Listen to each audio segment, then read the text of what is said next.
So today we're going to do our last lesson on circles. That doesn't mean it's the last lesson in this unit, but it's the last thing that we'll do on circles. And we're going to do the equation of a circle. So every point on a circle is the same distance from the center, right? And that distance is called the radius. So we can actually use the distance formula, everybody's favorite. And it always took forever, right? Distance formula problems they're just annoying because they take so long. Fortunately, these don't take nearly as long. Okay? To derive the equation for a circle. So this is the distance formula. The distance between 2 points, x1, y1, and x2, y2, is given by the square root of the difference in the x's squared plus the difference in the y squared. Now, notice here, for this, we're going to call the coordinates of the center HK. Those do not change. These are called, this is an example of something called a parameter.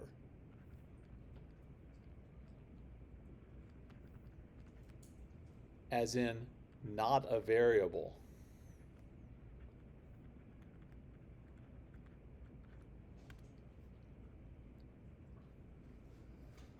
All right, those two numbers do not change. So we actually put in numbers for those.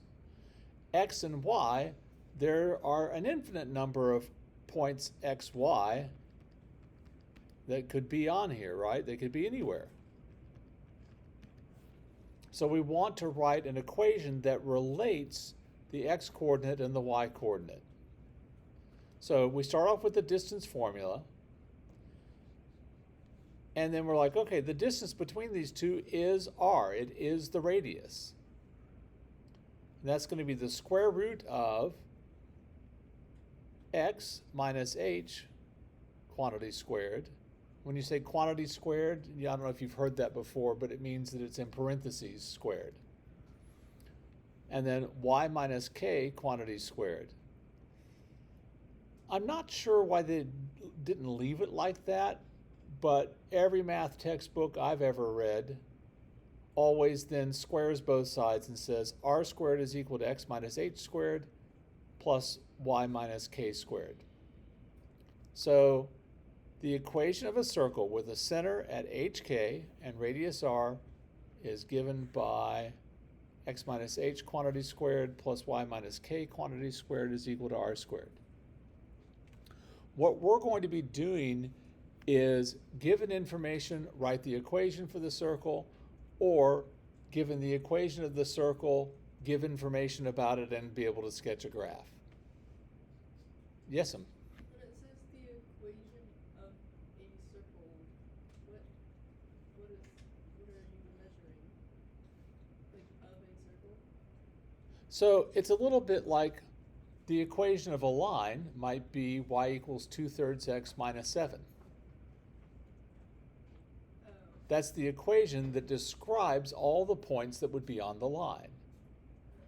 This is an equation that relates the x and the y coordinates for all the points that belong on a particular circle. It's not like an area formula where you're finding something. You're finding the equation, or you're using the equation. Okay?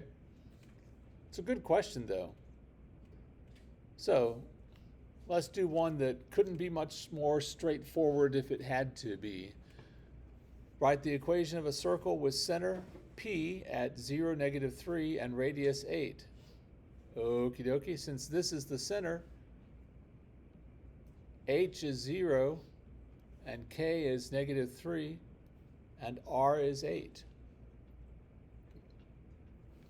As always, I strongly suggest that you write out the general equation at least until you get it memorized, and then once you have it memorized, it only takes a few seconds. Why not keep writing it out? And then we're going to fill everything in. So it'll be x minus h is 0 squared plus y minus k is -3 squared equals r is 8. So that'll be 8 squared. So it's a little bit like, when you have the equation of a line and it's y equals mx plus b, the m and the b are two numbers that we have to get the equation. Same thing here, the h and the k and the r are all numbers that we have to have filled in. The only thing left for us to do at this point, if possible, and it is on this one, simplify it. So, what is x minus 0 the same thing as? X. So this we'll just write x squared. Plus, what is y minus -3 the same thing as? Y plus 3. And then 8 squared is? And this is how we will leave our equation. You could, if you wanted to, take the time to expand y plus 3 quantity squared. But it doesn't really tell you anything more than this does. Also, I like to point out that notice this is plus 3 and this is a -3. It's always the opposite sign. All right, moving along. Write the equation of circle Q that passes through the point 2, 5 and has a center at 4, -1. So we know what h is and we know what k is, so we can fill in part of it but not all of this. So again, write the equation x minus h quantity squared plus y minus k quantity squared is equal to r squared.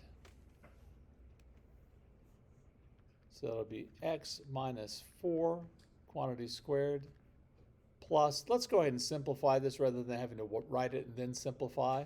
Y minus -1 is going to be y plus 1 squared equals, and this is where you're like, uh-oh, I don't know what the radius is. Okay, so, well, that's right. We don't know what the radius is yet. However, this is a point that is on the circle. So it should work, if you will, in the equation. So if I put 2 in for x and 5 in for y, the only thing I won't know is the radius. So we can do that. This will be 2 minus 4 squared plus 5 plus 1 squared is equal to r squared. So it'll be -2 squared plus 6 squared is equal to r squared. That's 4 plus 36 is r squared. So r squared is 40. One of the great things about this is, if you're just writing the equation, I don't care what r is. I only care what r squared is. So I don't have to simplify that square root. Now, if the problem asks you what is the radius of this circle, then you'd have to solve. But we don't have to. I'm going to go back up to this level right here and write the equation. X minus 4 squared plus y plus 1 squared is equal to 40. Just replacing the r squared with 40.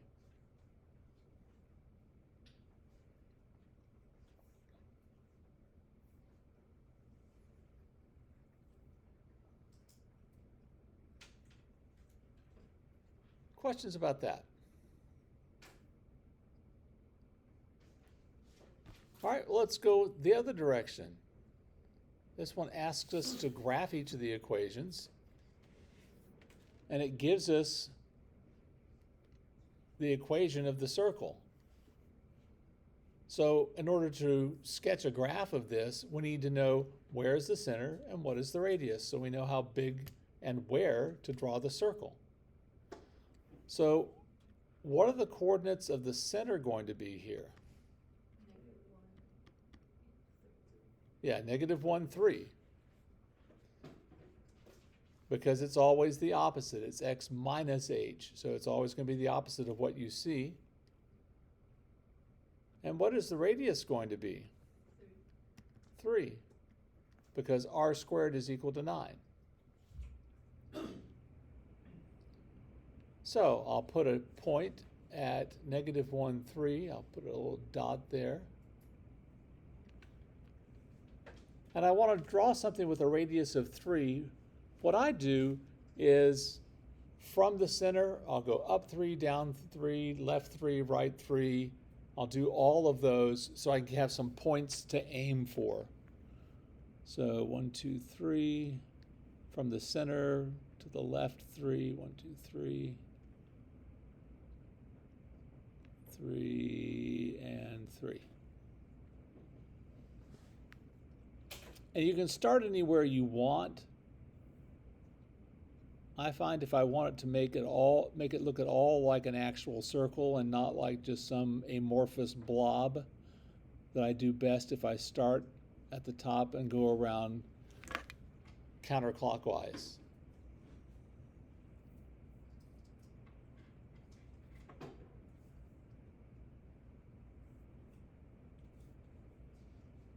It's okay if yours doesn't look perfectly like a circle. Mine certainly doesn't, right? With one caveat, years and years ago, I had a student who, he's like, I can't make them perfect circles. And I'm like, fine, it doesn't have to be perfect. It's okay. Then what they did is this.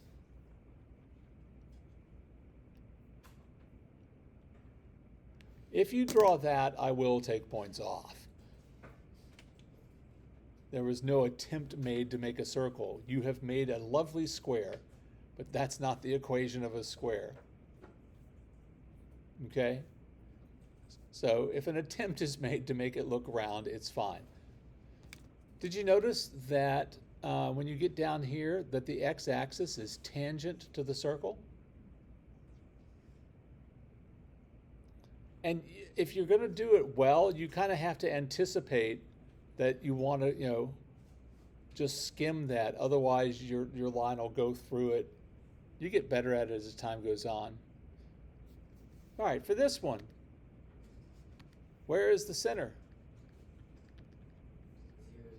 Yeah, it's at the origin. And what's the radius? 5. So from the center, we'll go 5 in each direction.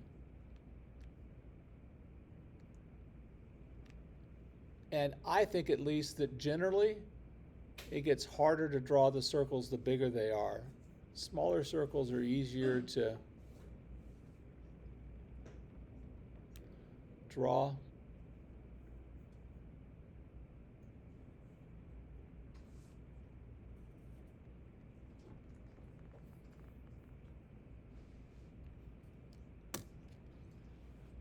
That one's not bad. Frequently mine look like, I don't know, some sort of dinosaur egg.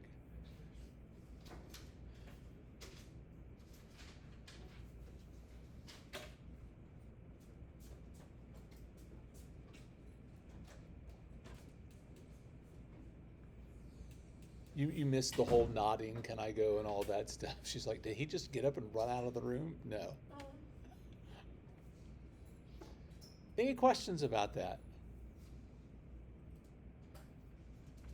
I'll just point out when you're drawing it, if you want to draw it well, you really kind of have to not look where your pencil is and kind of focus in on where you're going. There's probably some good life lesson assigned to that. I'm just gonna say that sounds like a quote.